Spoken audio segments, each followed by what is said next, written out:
So we'll get to be fairness that he passed away. I think it was November. He died very quickly. He died within less than 2 days. He had some sort of blocked blood clot. They said if they operated on him, something like 95, or at least 95% or 99%, he died during the operation. So death was a certainty. My mother was appalled with the way I wasn't. As I said to you before, this has been going on for decades. You had to sit in a chair basically with a hole in it. That's how bad things were. And on top of that, it was probably half an hour before he died. He had to stand up while they were making the bed. 2 student nurses. Now they were laughing amongst themselves. They weren't laughing at me dad. They just probably had a little joke or laugh amongst themselves. But there's an example where you have no dignity. If you've listened to me, they've done it to me when I was a teenage boy, and me when I was 20, 21, 22. You're just humiliated. Any advice out there I'd give you, you've got a terminal illness, stay at home. Because you're with your family, you've got privacy, and you have dignity. And you'd be much happier. I would have complained if my father had said the word sorry. That's, as I said, he's done horrible. He used to run me down, beat me up. If he had said the word sorry, all that would have been forgotten. I would have made a complaint within a week. But to be honest, it wouldn't make any difference. The very best you might get out of it is, I'm sorry your father passed away. That's about it. They wouldn't even look into it.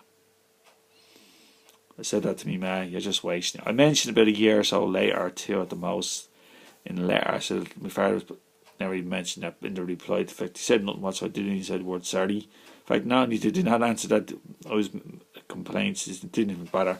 I don't think I even got an acknowledgement. If I got lucky, I just got an acknowledgement. That was it.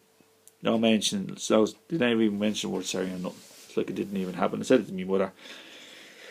You're wasting your time in this country because they can literally get away with murder. There's nothing you can do about it. You can plummet it like I'm doing now, but nothing will ever happen. So my father passes away. So to speed up to Christmas 2013. Now I'm running out of sleeping tablets. So my insomnia is getting worse and worse. And then I get a different doctor, I think, in 2013. Because the new doctor's moving on to a different practice. She said she wasn't making enough money, which she's entitled to. And I got assigned to another doctor, a female doctor. You always get assigned to a female doctor. I was hoping she'd be more just like the rest. So I think sometime, might have been mid 2013 or so, I started with her. Cold as ice. No compassion, no nothing. I was trying to tell her what was really wrong with me, but she didn't understand, and she didn't care. For example, this is about 14 or 16 months ago, so sometime in 2014, I asked her could I see a dermatologist, because I found out what the name of it is, anesthesia, paresthesia, anesthesia, that's something for, it's called paresthesia of the skin. It's a burning sensation. It's hard. It's like your skin's on fire. It's unbearable. It's getting worse, and it's caused in my case by a male problem. And when I mentioned it to her, she went ballistic. This is what she said: "I can't send you in there with that problem." I said, "I'm not going to do it. I'm going to be talking to a male." "Oh, I'm not." So I never got to see. I never got to see it.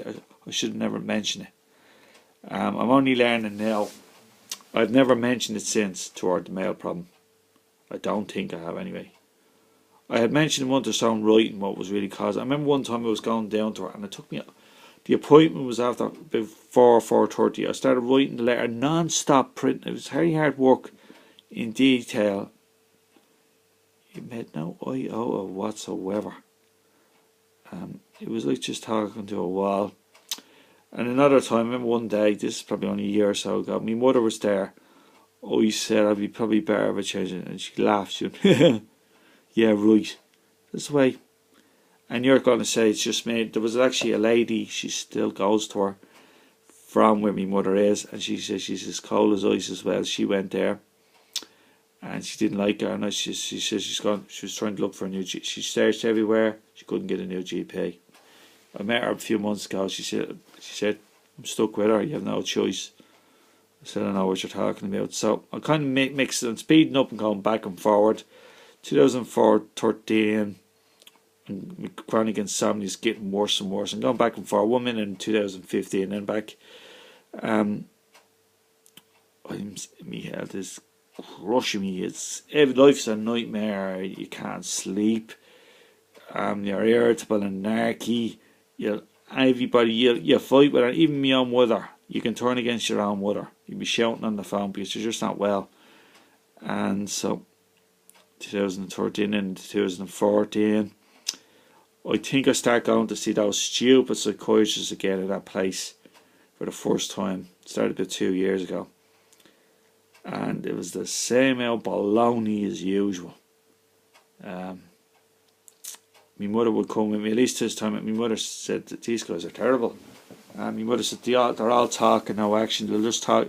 But she said they were always like, well, I used to ask her, I started asking years later, what would you like when she'd be on her own, to be asking you, what weight was your baby when he was born, what type of child birth. That's all they yap about, and they do nothing. And just talk you to death. So we're kind of speeding up things. We're into 2014, so it's not far where I start going to see those stupid psychiatrists again, because there's nobody else to go to. So we're into probably September, October, November 2014 next. So we're getting less than 2 years away now. God bless. Goodbye. Thanks everybody.